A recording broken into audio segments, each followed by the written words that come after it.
हरिओम आत्मीय भक्तजनों, सप्रेम जय श्री हरि। ओम ऐम ओम जय माँ सरस्वती। भारतीय संस्कृति में हिंदू रिज में 16 संस्कार का वर्णन है। पहला 16 की चर्चा नहीं करेंगे, लेकिन कुछ प्रमुख की चर्चा करते हैं। लेकिन उससे अलग एक संस्कार की बात इस वीडियो में करते हैं। पहला संस्कार गर्भाधान संस्कार। संभोग क्रिया से उत्पन्न जो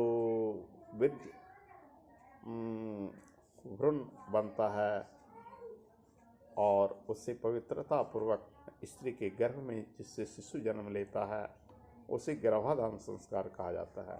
इस रति क्रिया को पवित्रता पूर्वक किया जाता है और नारी के 6ठे दिन से 16वें दिन तक जो क्रिया होती है उसमें ही रति क्रिया संभोग करने का प्रावधान है, उससे अधिक नहीं। और उसमें बड़े बुजुर्गों के आशीर्वाद लेकर शुभ मुहूर्त, शुभ नक्षत्र, शुभ घड़ी में जो रति क्रिया किया जाता है उसे गर्भाधान संस्कार कहते हैं। जब वो भ्रूण गर्भ में पलने लगता है तो उसके 6ठे माह में उसे पुष्पमन संस्कार कराया जाता है ताकि शिशु अच्छा हो, संस्कारी उत्पन्न हो। फिर सीमंतोन्नयन संस्कार भी होता है 7वें 8वें माह में, लेकिन वो भी बच्चा होने से पूर्व ही। बच्चा होने के बाद जातकर्म संस्कार, नामांकरण संस्कार, अन्नप्राशन संस्कार। कुछ बड़े हो जाते हैं, जब 8 वर्ष के हो जाते हैं, 10 वर्ष के हो जाते हैं तो उसका जगोपवीत संस्कार कराया जाता है। जब विवाह के लिए जाते हैं तो विवाह भी एक संस्कार है। बड़े धूम धड़ाके से गाजे बाजे के साथ इस संस्कार को मनाया जाता है। मुंडन संस्कार गाजे बाजे के साथ मनाया जाता है। विवाह संस्कार गाजे बाजे के साथ मनाया जाता है। बड़ा धूमधाम से यज्ञ जैसी प्रक्रिया होती है। और तो और बच्चा के हर साल जन्मदिन संस्कार मनाया जाता है। शादी करने वाले विवाह संस्कार मनाया जाता है। हालांकि इन संस्कारों को वर्णन 16 संस्कार में नहीं है, फिर भी ये 2 संस्कार और भी प्रचलित हैं। मरने के बाद अंत्येष्टि संस्कार होता है, चिता जलाया जाता है। उसमें हिंदू रिज में जैसे यज्ञ की तरह उसके शव को अग्निदेव को समर्पित किया जाता है। लेकिन इस संस्कार में भी गाजे बाजे बनते हैं, लेकिन सभी के आंखों में पानी छाए हुए रहते हैं, सभी के नेत्र अश्रुपूर्ण होते हैं और सभी गमगीन होते हैं। लेकिन एक ऐसे संस्कार की चर्चा हम इस वीडियो में करते हैं जिसका कोई नाम नहीं है। 16 संस्कारों में हिंदुइज्म में इसका कोई नाम नहीं है, फिर भी हर लोग कहते हैं कि संस्कारी है, बड़े व्यक्ति बड़े संस्कारी हैं। किसी का बच्चा अगर उदंड नहीं होता है, नम्रशील होता है, किसी का भी चरण छूता है, आज्ञाकारी होता है, तो हम कहते हैं बच्चा बड़ा संस्कारी है।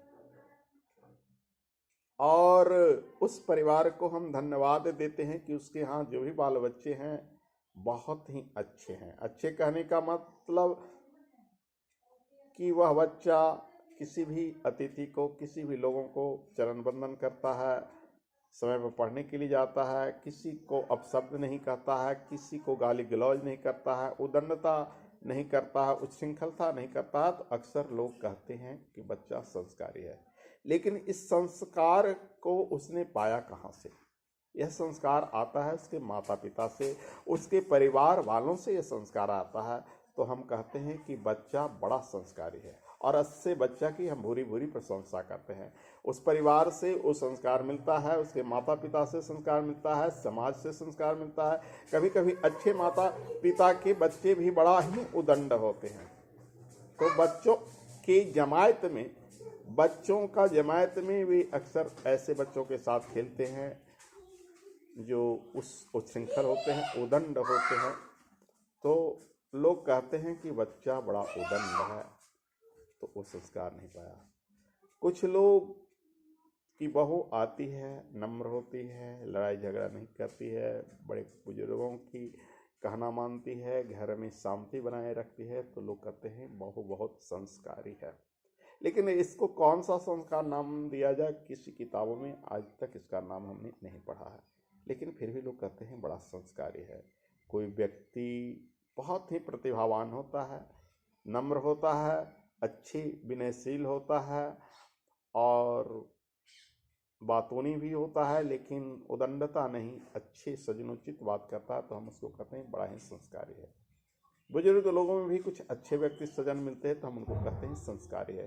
तो ये संस्कार संस्कार बराबर बोलते हैं, लेकिन उसका कौन सा नाम लिया जाए, वो कौन सा संस्कार है समझ में नहीं आता है। लेकिन अच्छे संस्कार अपने परिवार में डालें, अपने बच्चों में डालें, अपने आसपास के लोगों में डालें, संस्कार बने, संस्कारवान बने। जय श्री कृष्ण।